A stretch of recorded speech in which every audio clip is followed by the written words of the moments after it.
One of today's projects is to install a throttle cable. And this throttle cable that I bought from China allows me to cut to my own length. So I just have to kind of decide how I want it to go through. Here's how I'm going to do that. So I have a white marker and it goes into the firewall right up in here. I've tied it down and put the ball in the socket. So now I just need to say, how long do I want this to be? It can be maybe right there. We'll see if that works. So that's where I'm going to cut it. And you take it off the wire. So I'm going to cut it right there.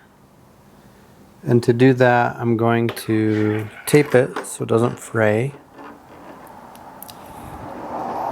It's going to be in the middle of that.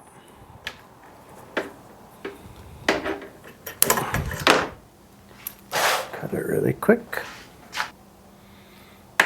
Okay, so that was a quick cut. Then you unravel the tape off of it. Have this little cap that goes on the end. Maybe. You have this little cap that's supposed to go on the end. Like that. Put the cable back in.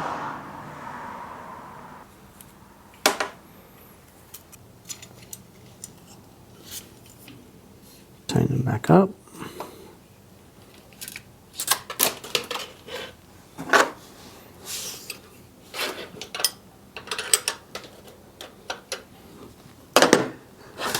Like so. Then I have this goes into the firewall and over that cap, like so.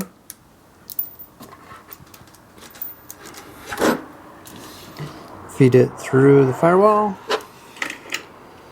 and voila. For some reason,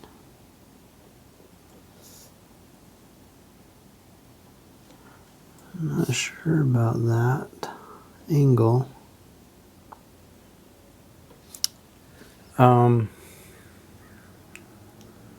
Maybe I need to put some wax on it. Let's see. Pedal push. Side.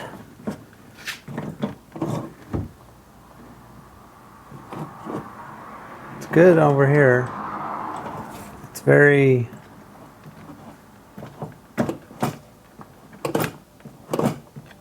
it's a little bit too easy to push.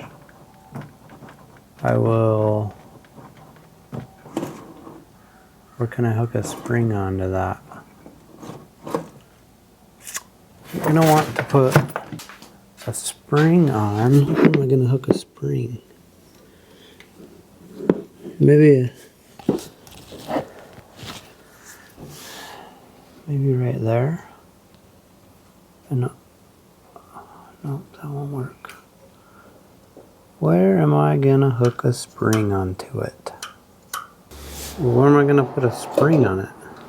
Oh, right there. I can hook one there and hook it to where? There and there? I don't think that will. I'm not a fan of the pull, really. It's a little bit too light with the pedal. Oh, maybe I'll just put a spring on the pedal. Let's see. Throttle cable. Boop.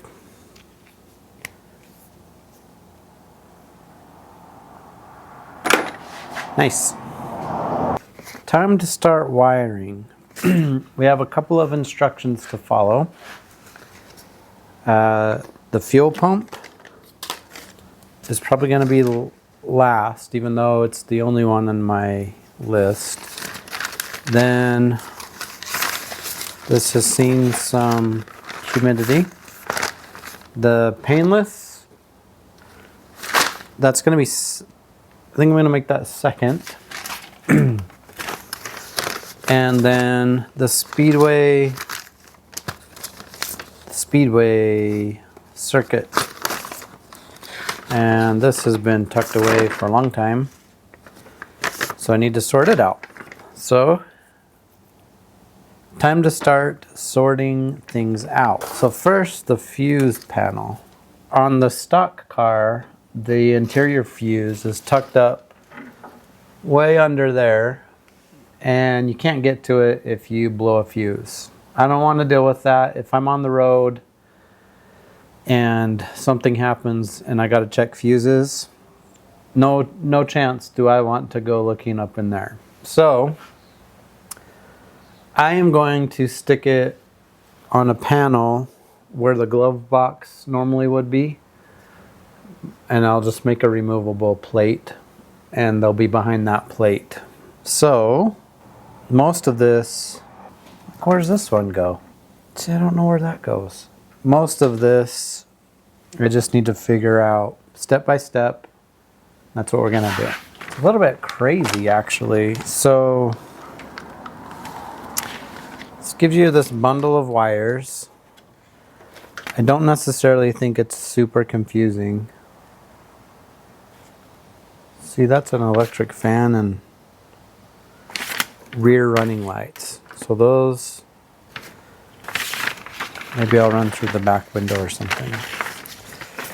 Page 1, step 1. Engine compartment. This is like fly fishing. Get tangled instantly, then just get lost. Okay. What the heck is this supposed to be plugged into? That must go into a light switch. This is going to be a little trickier than I thought. Okay, there are two different 12-volt switches. There's this one, and there's that one. Right, now we're getting somewhere. Part of the wiring process, as I'm scattering through the wires, I think it's going to be easiest to find my mounting place of the fuse block first. And so I have this main fuse block that came with the wiring kit. I also ordered two other ones that I can run off of ignition and then off battery only for some accessories like heated seats, power door locks I'm putting in, amp. So I'm going to add a couple of more things that I want to run off of those systems. And I don't want to be tapping into the fuse block. So to do that, instead of having the fuse block mounted up under the steering wheel over there, I am going to put it over here on the passenger side. And I think I said this, but and then I'm going to put like a door behind it so I can access it and actually read them and actually change them when they need to be changed, rather than turning upside down and trying to pull out the glass fuses. So I made this thing for the dash, the Autometer Envision. And the problem I have with the Autometer Envision that I didn't realize was that it has two tabs. So this won't work for the Autometer Envision. I was going to modify it so it would, but rather than do that, I measured it out and it's going to fit the 3 fuse blocks. You know, I hate drilling and cutting and stuff, so here's what my plan is. I drilled a whole bunch of holes out in this thing so they're easier to cut and drill. These are going to be just like I did on the coolant pressure tank. I'm just going to cut these out. I'll mount them up here to sturdy sections of the car, like the metal, and then I can weld support to them to hold this up.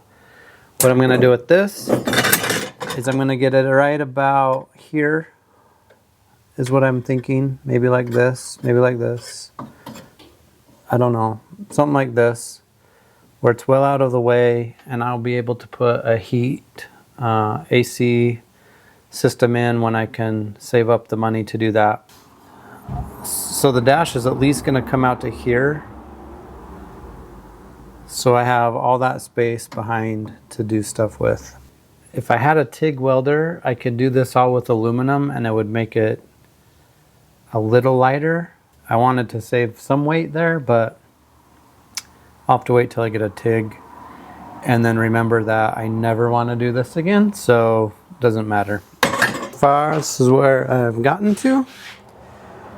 So I put these little tabs up in places where I have good mounts. That I didn't know there was stuff down there. I guess I didn't pay attention.